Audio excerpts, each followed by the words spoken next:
One could argue that there has truly never been anything like Facebook. The undeniable king of social networks took the web by storm several years ago and has since become a household name. Almost everyone has a Facebook account, and about 3/4 of all US adults check it regularly. There is simply no other platform so consistently and universally used all around the globe.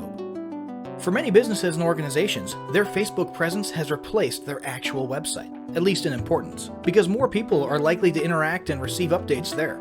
Is there a blackout in your city or an emergency in your local area? There's a good chance that the power company or news agencies will be posting updates on Facebook more quickly and consistently than on their own websites. Why? Because that's where everybody is, and you need to be where your audience is.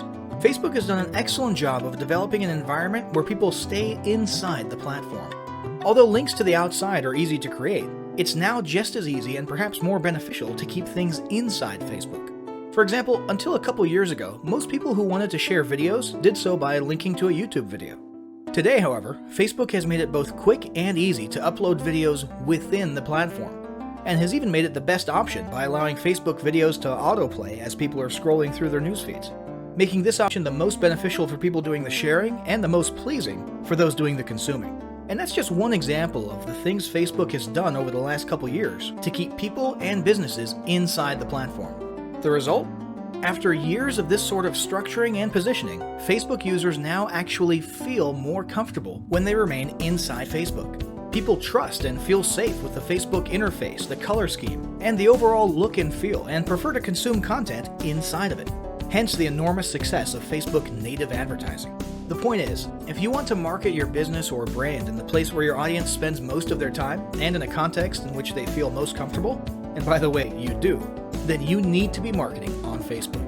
To fully get the point across here, let's look at some more statistics that'll give you a fuller appreciation of Facebook's size, reach, and importance. Almost 40% of the entire world's online population is on Facebook. Of the remainder who don't use Facebook, half of them live with someone who does.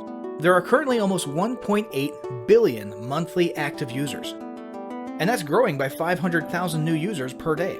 Almost 1.2 billion daily logins occur, and 6 new profiles are created every second. More than 1 million hours of video viewing takes place on Facebook. Over 250 billion images have been uploaded, which boils down to about 350 million images per day. And just in case you were wondering about the level of engagement, Facebook users generate 4 million likes, 510,000 comments, and 293,000 status updates per minute. With a growing and engaged user base like that, it's no wonder more than 40% of marketers report that Facebook is a critical part of their business. The question is, how do you make it work for you? Now, a quick note on paid versus organic Facebook marketing. Ideally, a solid Facebook marketing strategy should include a solid mix of both of these. Organic marketing is an excellent and critical way to provide content and value, keep your audience engaged, gain brand exposure, grow loyal followers, and establish rapport. Paid ads are a great way to boost those efforts as well as to accomplish a variety of off-Facebook goals, such as website visitors, lead generation, and sales. Facebook's masterfully established native ad style has made paid ads even more effective than anyone could have imagined. That said, this guide will focus almost exclusively on organic marketing methods. If you're interested in how to get started with paid Facebook advertising, definitely check out our other guide on that topic. And now, without further ado, let's move on to the first step of any Facebook marketing endeavor: establishing goals.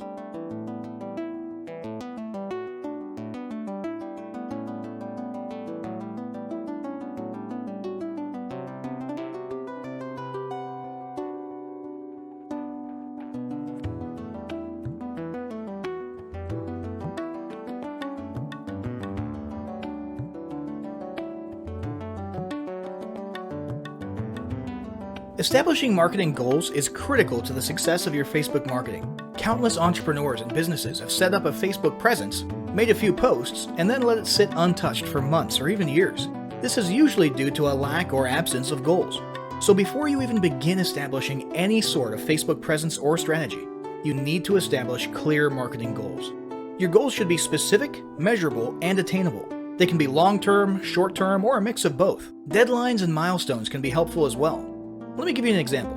I want to increase my social following would be an example of a bad goal that will likely result in your marketing efforts petering out after a while, because there's no specifics or milestones. On the other hand, I want to gain 1,000 likes by Christmas is an example of a good goal. It's specific, measurable, and certainly attainable. Below are some examples of the various goal categories you might be interested in for your business. First up, there's traffic to website, which usually means sales, leads, or content marketing. Probably one of the most popular goals of Facebook marketing is to funnel your Facebook traffic back to your own web properties. After all, most businesses don't do business on Facebook. You're leveraging Facebook to obtain traffic and convert that traffic into brand followers, leads, prospects, and customers. So maybe your goal is to get people to a landing page with a free offer where they can subscribe to your list and become a lead. Maybe they're being sent to a sales page or an e-commerce store. Maybe you just want to do some content marketing and send them to your blog. Whatever the case, the end goal for a lot of businesses will likely be bringing Facebook traffic away from Facebook and over to their own web properties. Next, let's look at the social following goal, which we also refer to as Facebook as autoresponder. In this goal category, your aim is to build a large number of followers. This usually means likes in the case of a business or brand page, or it could mean friends if you're focusing on your personal profile. The reason we also refer to this as Facebook as autoresponder is because the main sought-after benefit here is to increase the number of people who will see your posts in their newsfeed. In this sense, your Facebook posts become similar to sending out email broadcasts via your autoresponder. It should be noted that Facebook has recently adjusted its algorithms in such a way that people tend to see less posts from businesses they've liked. This means a much smaller percentage of your followers will actually see your posts in their news feeds today than did in the past. Still, if you grow a large enough community, this can still be very beneficial, and if your content is engaging enough to get a lot of traction in the form of likes, comments, and shares, you can significantly increase the range of your organic reach into people's news feeds. Next, there's passive presence. Some businesses might have purely passive goals. Simply being present and discoverable inside of Facebook is a benefit that has wider appeal and greater utility than you may think. In many cases, a company's Facebook presence might supersede or even totally replace what was once the role of a website. Your business's phone number, address, directions, hours of operation, mission statement, and so on can now all be found on a Facebook page. And depending on your audience, that might be where most people seek you out, rather than your website. The ease of posting announcements, updates, photos, and other content without relying on a web developer or having to use a web building platform also makes Facebook pages an attractive alternative to the traditional website model. This same approach can also be used for events, communities, and brands. Next, let's talk about brand awareness. Another goal that's less thought about might be spreading brand awareness and recognition. If you're just starting out, there's a good chance your brand might be in need of a jump start. If nobody's ever heard of you, a great way to increase recognition is to simply create and share unique, helpful, or entertaining content and get your name, logo, and overall brand identity in front of as many eyeballs as possible, as many times as possible. If this is your goal, you want to avoid being salesy in the beginning. Ensure you're focused almost entirely on posting helpful, relevant, or entertaining content. Next, there's expanding existing audiences. If you've already got an audience, your goal might be to make it bigger. This can be done via several social marketing methods. Sharing viral content, either curated or created yourself, can lead to a huge increase in your Facebook audience. Recently, a restaurant in Southern California released a 60-second video with shots of people enjoying their signature menu item, an enormous T-bone steak topped with melted cheese, and it went viral in one day. They had already garnered a respectable audience prior to the video, but after the video, their Facebook audience and engagement skyrocketed, and so did their foot traffic. Although creating your own viral content like that can be great, if you don't have the time or the means to do so, you can simply leverage existing content that's already proven itself to be viral by curating or resharing it with your own comments or angle added to it. Also, a few humorous images and memes can't hurt either. Other ways to expand existing audiences can include contests, sweepstakes, and gamification. Assuming your offers and prizes are compelling enough, incentivized sharing can be very effective. Just ensure your methods are permitted by Facebook's terms of service. After that, there's enhancing or repairing public relations. Do you want to set your company apart in the public eye? Do you want to associate your brand with feelings of goodwill and community involvement? Did you accidentally spill a ton of crude oil into the Gulf of Mexico and kill a bunch of fish? If any of these apply to you, then enhancing or repairing your public relations could certainly be a good Facebook marketing goal for your business. You can bet that when a certain major energy giant had an oil spill on its hands a few years ago and became public enemy number one, they went into PR repair overdrive. They were literally hated by almost everybody, and their business could easily have disappeared off the face of the earth. But instead, they handled it masterfully and began pouring millions, if not billions of dollars into massive PR campaigns to improve their image and highlight their commitment, not only to fixing the mess, but to the environment in general. This PR campaign lasted years, was very effective, and you can bet they leveraged social media platforms like Facebook as well. But it doesn't take a humiliating public catastrophe to make PR enhancement a good idea. This is a goal that any business can engage in. Non-sales related campaigns can include photos or videos that foster positive values and goodwill, or even involvement in social movements or noble causes. A quick note about the social movements: be careful not to alienate half of your prospects. Although you may be super passionate about something and it may seem like it's worth putting your company out there in association with a certain cause, there's a good chance that a month later when you sit down to do your bookkeeping, you're going to regret it. So just be careful how you go about that. Here's some more ideas. Did your business recently donate to a charity? Build a school in a third world country? Serve food at a local pantry? These are all things to post about for the sake of PR. These don't necessarily need to be about things that your business participated in. They can be content about general things like a heartwarming video about helping the poor or caring for the elderly. Special holidays like Christmas, Thanksgiving, or Mother's Day also present opportunities to leverage emotions, foster goodwill, and enhance your PR. Finally, there's market research. A hugely beneficial goal of Facebook marketing is market research. If you're just starting your business or going down a new path, Facebook can be an excellent place to learn more about your audience and your market. This can be done in a structured way with things like surveys and questionnaires, or in a less structured way by simply engaging with your audience, commenting, asking questions, and so on. Also, lurking or conversing in Facebook groups related to your industry can teach you a ton about what your customers want and who they are. Beyond that, you can monitor your competitors' pages and groups to see what their customers like and what they're complaining about, so you can adjust your business accordingly. Creating your own group and engaging within it is another great way to get a constant stream of market data and audience data flowing into your business. Ultimately, your goal should be to come up with 1 or 2 ideal customer avatars that you can then base your marketing and product development on. All the goals you've learned about in this section require some sort of presence on Facebook. Your Facebook presence can take various forms, and that's what we'll discuss next.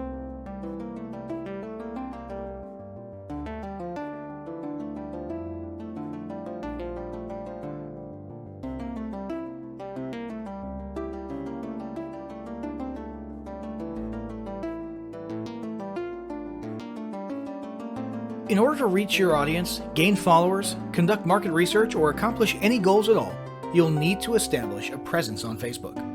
What sort of presence you create will depend largely on what you hope to accomplish, but the most common first step is usually to create a page, often called fan pages. There are several types of pages to create. These include local business or place, company, organization, or institution, brand or product, artist, band, or public figure, entertainment, and cause or community. Pages are different from profiles for a few important reasons.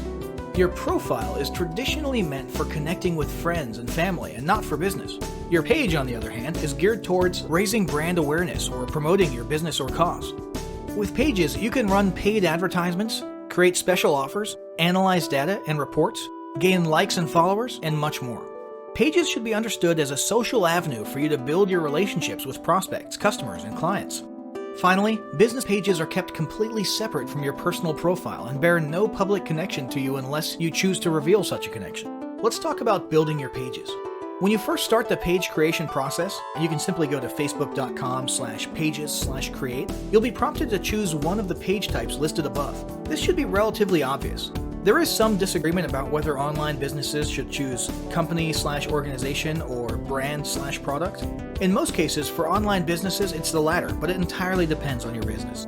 It won't make a huge difference in your page functionality though, so don't agonize over the decision too much. Once you've chosen a page type, you'll have a drop-down menu where you'll need to choose an industry or category. If you're unsure which category applies best, don't worry, you can change it later. Then you'll be asked to input a business or product name and hit submit. When you first arrive at your new page, it'll be a little barren, but Facebook has made it very easy to start fleshing it out. The first thing you'll want to do is write a short description of what your page is about. Facebook only allows 155 characters, so you'll want to not only get the main points in just a couple sentences, but you'll also want to make sure you include any critical keywords that you want to be found for when people do searches. Keep in mind, SEO is still important for Facebook, both for its internal search as well as your Facebook page ranking in search engines like Google. Consider using Google's Keyword Planner tool to determine the best exact keywords to use in your description. Speaking of being findable, you'll also want to assign a unique username to your page. What this does is create an easy-to-remember unique URL for your page, so you don't have a long, impersonal, alphanumeric URL. In the end, you should end up with something along the lines of facebook.com/yourbusinessname. But this will be subject to availability, and you may have to use something slightly different from your actual business name if it's already taken. For example, if facebook.com/Tom's Tomato Shack is already taken, you might have to stick a number 2 at the end of it, or settle for Tom's Tomatoes or something. Don't worry about this too much. It's not like you're choosing an important domain name or trademark. It's purely meant to make it slightly easier for you to put your page URL on a business card, or to make links for your page look more friendly. Next, you'll want to add your website. From the options on the right-hand side of your page, click Add a Website and enter your main website address, or depending on your goal, a specific landing page URL. After that, it's a good idea to add a second admin to your page. Even if you're the sole owner and employee of your business, you should still do it. This way, if your page or profile gets hacked, and that does happen, or if you get locked out of your profile for any reason at all, you'll at least have someone else who can try to access the page and do what needs to be done. This is a security precaution, so it doesn't matter who it is, and they don't literally need to ever be an actual admin. Heck, this could be your grandma if you want. After that, you'll want to like your own page, so you'll now be following it via your personal profile, and you'll want to make sure you turn on notifications. Now you'll want to start visually completing your page. First, you'll want to add a square profile image. This can be an image of you or your logo, or whatever you want people to see associated with your brand. In addition to being visible on your page, this will also be the avatar image that accompanies your comments and activity on Facebook when you're posting or commenting as your business. Once that's done, you'll want to add a horizontal cover image. If you don't have a horizontal image to use for your cover, you can either create one yourself via a tool like Canva, or you can pay someone on Fiverr to make it for you. Next, go to Edit Your Page Info to adjust your page details. Here you can add categories, descriptions, contact info, location, legal disclaimers, and so on. Then, go to See All Information and see if there's anything else you want to add, such as awards, privacy policy, and so on. Finally, you'll want to add a call to action button to the top of your page. This CTA button can be for booking services, contacting you, purchasing or shopping, downloading something, or even a generic Learn More. After choosing one of these categories, you'll have a choice of more specific CTA wordings to select from.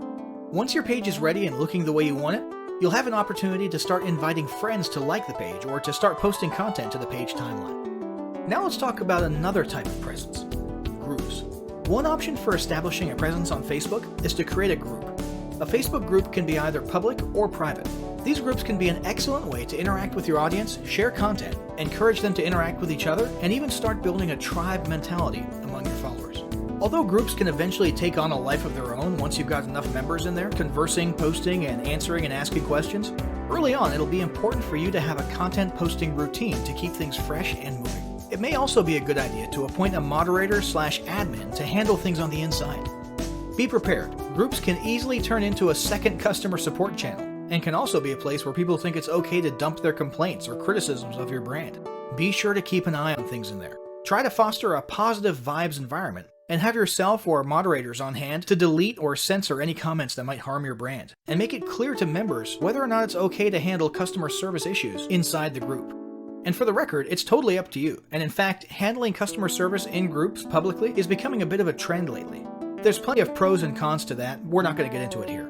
If you choose to make your group a no customer support zone, just ensure you get that message across kindly and gently, and use patience when reminding individual members about it. Remember, your whole tribe can see you here, and they will judge you on how you treat members. Let's talk about creating a group. To create a group, go to your Groups page and click the green Create Group button. You'll first need to name your group. This can be your business name or a spin-off of your business name. For example, if your group is centered around providing special training or advice on using a product, you might call it Your Product Name plus the word Masters, Experts, or Ninjas at the end of it. Each group needs to start out with at least one member. So you can either add several members right there from the beginning, or you can just add yourself for the time being and move on. The final selection is your group's privacy status: closed, public, or secret. Secret means it's not even searchable or discoverable. You can change this setting later, so don't worry about it too much right now. After you hit submit, you'll need to choose an icon for your group. Just pick whatever seems most relevant. Once your group is created, you can start fleshing it out by adding a cover photo and description. The same guidance for business page descriptions above applies here more or less. Keep it short, clear, and include important keywords. As for the cover photo, make it horizontal and consider using Canva to create your image or hiring someone on Fiverr to make a nice image. Finally, there's the personal profile. It's true that Facebook has terms that prohibit using your personal profile for explicit business purposes. However, that does not prevent you from leveraging your personal profile in exactly the way social profiles were meant to be used: networking. Make it clear what it is you do and what services you provide. Make yourself findable via search. Join relevant groups. Contribute to discussions. Introduce yourself and rub elbows as much as possible. In this sense, your personal profile can be an incredible resource for marketing and potentially even more powerful than your business page.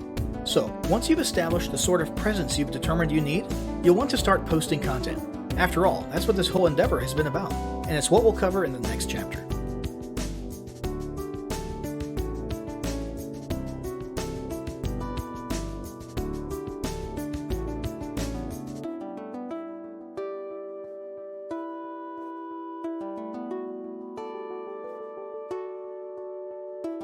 Now that you've got your presence established, it's time to start cranking out some quality organic marketing content. Let's look at some of the types of content you can create, curate, and leverage in your Facebook marketing. First, let's talk about basic posts. So much emphasis has been placed on visual media like photos, memes, and videos in recent years that many people have forgotten the power of good old-fashioned text. A basic textual post can accomplish a lot, and in fact, can actually stand out a lot in today's news feeds that are often filled with non-stop cliché viral images and videos. A standard textual post can be an excellent pattern interrupt in these cases. A textual post, whether it be from your personal profile, a business page, or a group, can be about anything you want. It might be a piece of content in and of itself, like an informative blog post. It could be a link back to some other content elsewhere, such as your blog or website or your YouTube channel. Other great ideas for content are questions, stories, and jokes. These can be great for boosting engagement and getting conversations started. A newer feature worth mentioning is the ability to make your textual posts appear as bold text on a large colored background. This is an awesome attention-grabbing feature that's definitely worth trying for short messages. There's only room for 2 or 3 sentences. Finally, a poll is a great way to boost engagement in your textual posts as well. Asking questions is already something that boosts engagement, and people love voting on things. So naturally, when you pair the two together, you're likely to get some great social traction.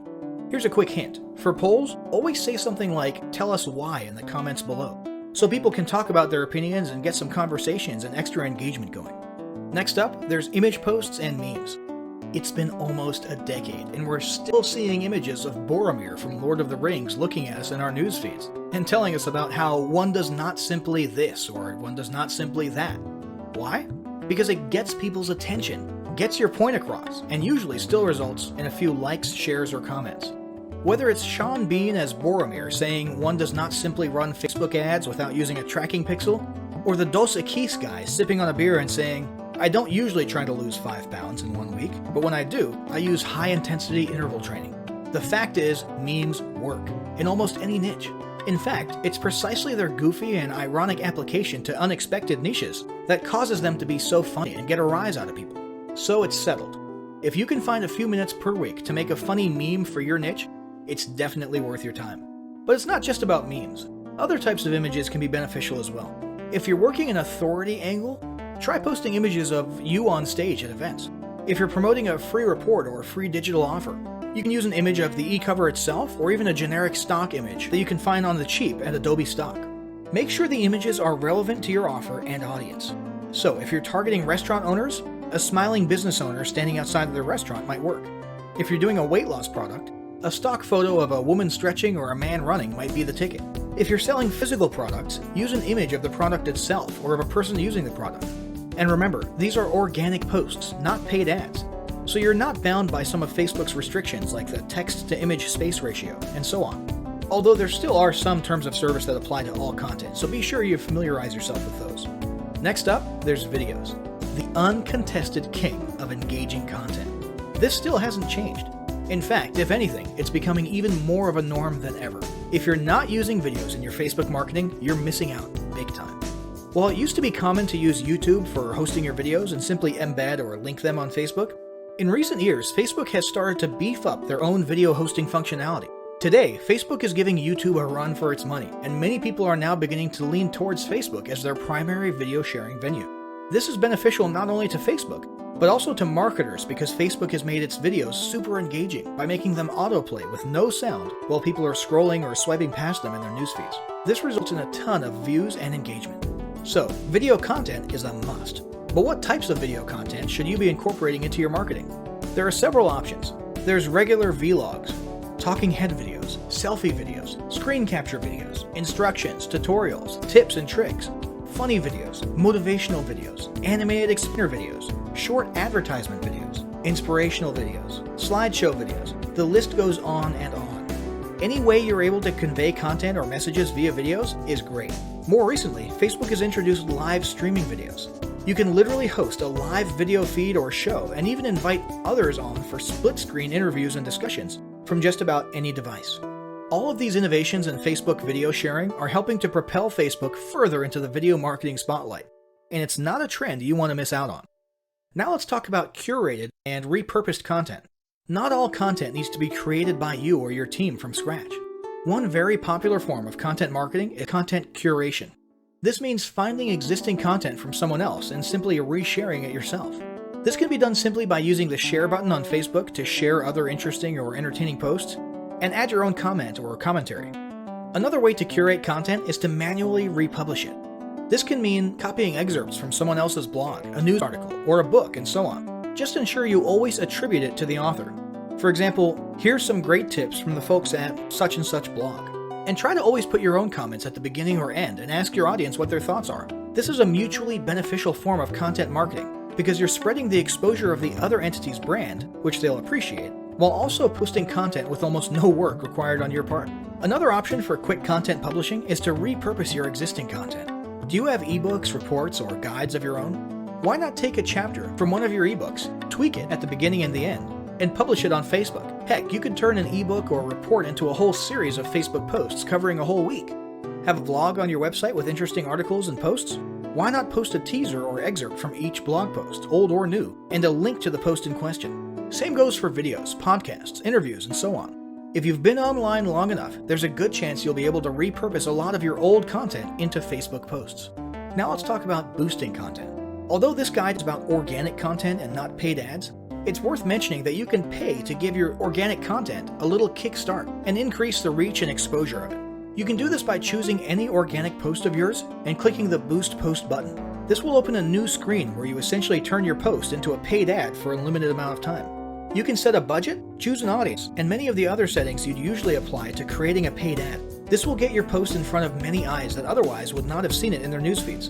Be advised, when you use this method, your post technically becomes a Facebook ad and will then be subject to Facebook ad guidelines that most organic content is not subject to. So if you have an image in your Facebook post and the image is almost completely text or has a very large text to image ratio, there's a pretty good chance it's not going to be a good fit as a boosted post.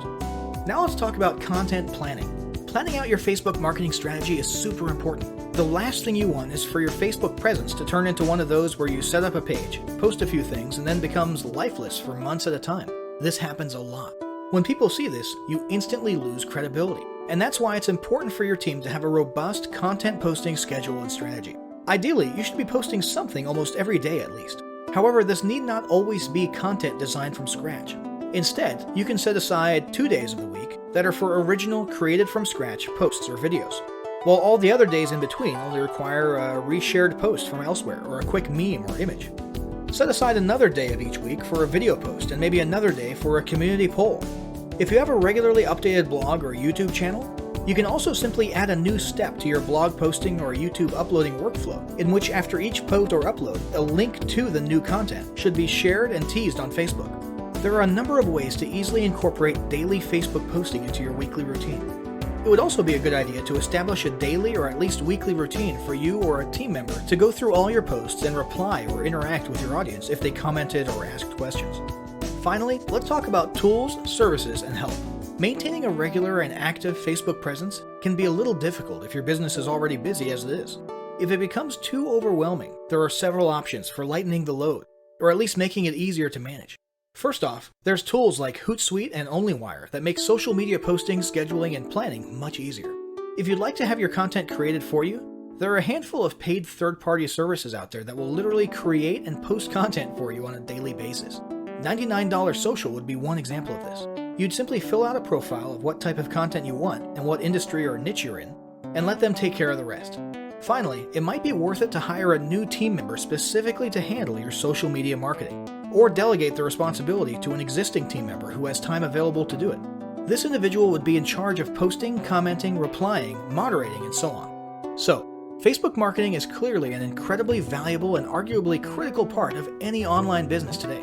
As you've learned in this guide, it can be a lot easier to establish a Facebook marketing strategy and routine than you may have previously thought. But none of it will count for anything if you don't start applying what you've learned right away. To that end, start implementing the steps of the following battle plan today. Step 1. Establish your marketing goals. Step 2. Determine what type of presence best fits your goals and create it right away.